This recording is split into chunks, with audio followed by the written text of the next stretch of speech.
What are you doing? Huh? What are you doing? Do you have any idea how long it's been since you've reviewed a video game on your show? Yes, actually. Let me check. About 7 months. 7 months. 7 months. Over half a year has passed since you even touched a video game. And what happened to that Art of Fighting video you said you were gonna do anyway?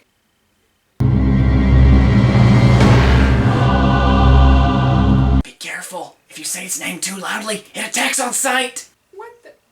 Well, what game are you playing now? Oh, a little fighting game on the Genesis called Eternal Champions. Where's the February video? What's taking you so long? I don't know, probably because I'm talking to hallucination of myself. And the pills. Oh, I'm suffering from this thing called internet reviewer-itis. It's really common among internet reviewers who have sketch comedy shows. If I start talking to myself and hallucinating, my doctor told me to take these 2 pills. You know, hallucination or not, he did kind of have a point. I haven't talked about a video game in 7 months. Screw it. Eternal Champions.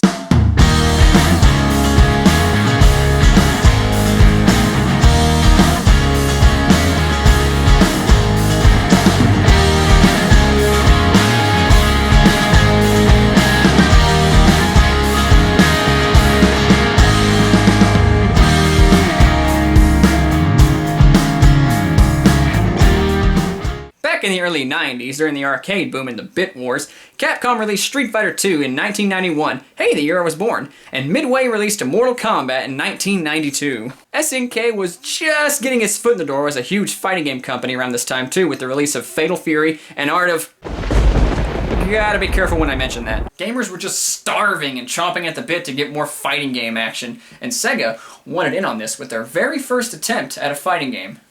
Eternal Champions.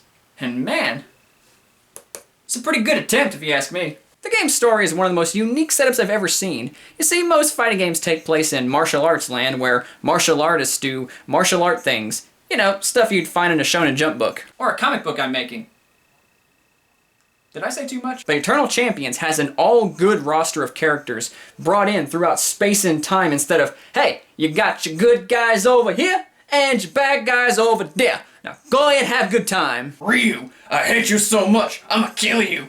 I hate you too, M. Bison. I'ma whoop your candy ass. Arrgh. Hello, darkness, my old friend. And this otherworldly, godlike dude called, what else, the Eternal Champion, who wants to restore balance to the universe by taking 9 individuals who were destined for greatness in their lifetime, but had their lives tragically cut short. He pulls them moments before death and pits them against one another in, what else, a fighting game tournament. The winner gets to avoid their fate, and the losers all live out their inevitable end. That's a really unique and compelling fighting game story. It makes me wonder if Capcom and SNK took this concept and reworked it for SVC Chaos. You don't normally have compelling stories in fighting games. Period. And this game came out in 1993, the early days of fighting games. Good on you, Sega. That's some creativity you got there. I mean, imagine if this game took off as a series and we had a ton of Eternal Champions games throughout the years. This would be a great storytelling engine for getting unique fighters from timeline to timeline, and you literally have an infinite number of possibilities for new characters coming in. It would be like the Doctor Who of fighting games. I mean, the only thing holding you back is your own creativity. In fact, let me prove this right now. You want a fish guy with a trident? Take him. You want a superhero from the future? He's all yours. Want a cat burglar with spiky knuckles? He's right there. Want a vampire whose body is half skeleton? Fuck it, he's in the game. Go nuts. Wait, does he have nuts? Did they rot off? He might have a bone to pick with you. I can honestly see why Sega wanted this to be a flagship series for them too. Just that infinite number of possibilities makes it completely limitless as to what you can do with it. And they promoted out the ass too. Even a couple of characters were appearing in the Sonic the Hedgehog comic, specifically issues 19 through 24. And I mean Sonic the comics, not the Sonic Archie comics like these ones right here. What? I carry Sonic the Hedgehog books? Oh, so you can read My Little Pony books and watch it on TV, but I can't enjoy a blue hedgehog who's environmentally friendly? Why are you gonna be so mean to me? I mean, what did I ever do to you? For the record though, no, I don't actually have those books, but I wish I did. I'll try and get my hands on a copy eventually. So you're probably wondering why I'm talking more about the game's story and what could have been instead of the fighting, right? Well, the fighting is kind of a mixed bag. I mean, the gameplay is fine, the controls are tight without being too tight, the hit detection is great, and the special moves are cool. Well, when you can get them to work. Now, I mean, the controls are fine. In fact, I rather like its input command. It doesn't follow your typical down, down, forward, forward punch motion like most fighting games do. Instead, it opts for a totally unique setup by giving every character a charge move and having it be more about the buttons you press and the direction of the joystick to operate your special moves. This actually makes it a very easy game to pick up and learn because you'll be able to learn all your favorite moves and how to use them effectively. Even the book details exactly the amount of damage the special moves do on their own, which is a really cool feature for a regular manual. It's a shame it didn't really include any frame data, but this was the dawn of fighting games, so I guess it wasn't really necessary. Oh, but they did give little stats to each character, including prototypical stuff like power, defense, and equilibrium. Now, one major downside to this game is this. You can't use your special moves whenever you want to. Oh Lord, I'm having a convulsion! Save me! Save me! Yeah, you actually gotta watch this yin-yang symbol in the corner. This is your inner strength, and you need to watch that to make sure you can do your moves properly. Not enough inner strength, then you can't do the move. Why would you do that?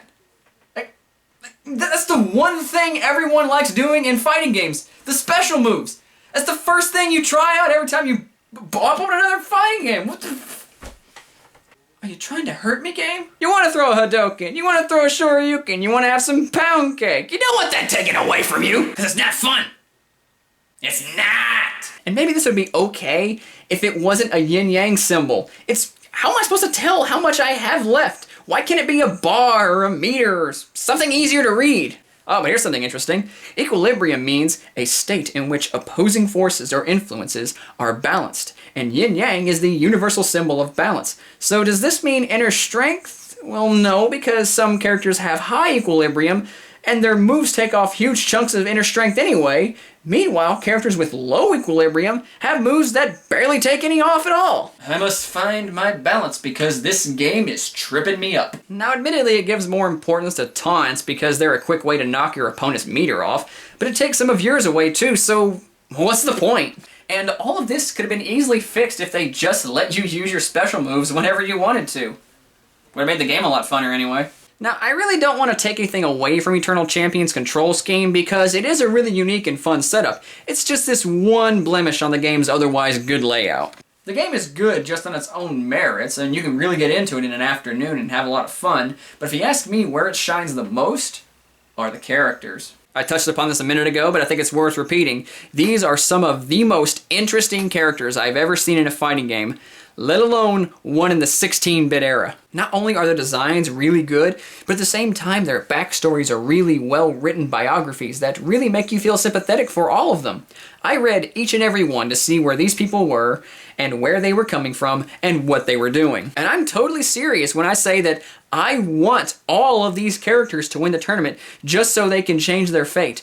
Every single one of them was on the verge of doing something great for not only themselves, but the world as we know it, only to have their lives tragically shot down at the last minute by a cruel twist of fate. Now, personal favorite biographies belong to Midnight, the vampire who refuses to drink blood and has begun to rot in search of a cure, Rax, who's overpowered as fuck, the Muay Thai cyborg in the future in search of glory, and Larson, the reformed cat burglar waiting to take down a major crime syndicate. You get it?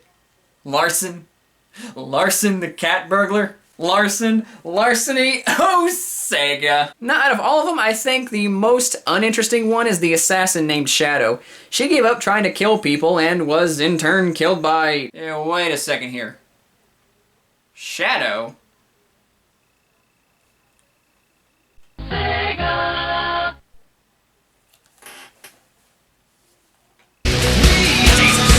I'll say it again, Eternal Champions is a pretty fun fighting game, if so more because of its potential and ambitiousness rather than the gameplay. But hey, I'd recommend it as an underappreciated fighting game classic. It's not the best underappreciated fighting game from back in the day. Hell, it's not even the best underappreciated fighting game that Sega made. But we will get to that some other day. Oh, but fun fact, you can actually use the Sega Activator with this game too. And I would play it with the Activator, but I don't have one. I wouldn't know where to get one either. You never saw this.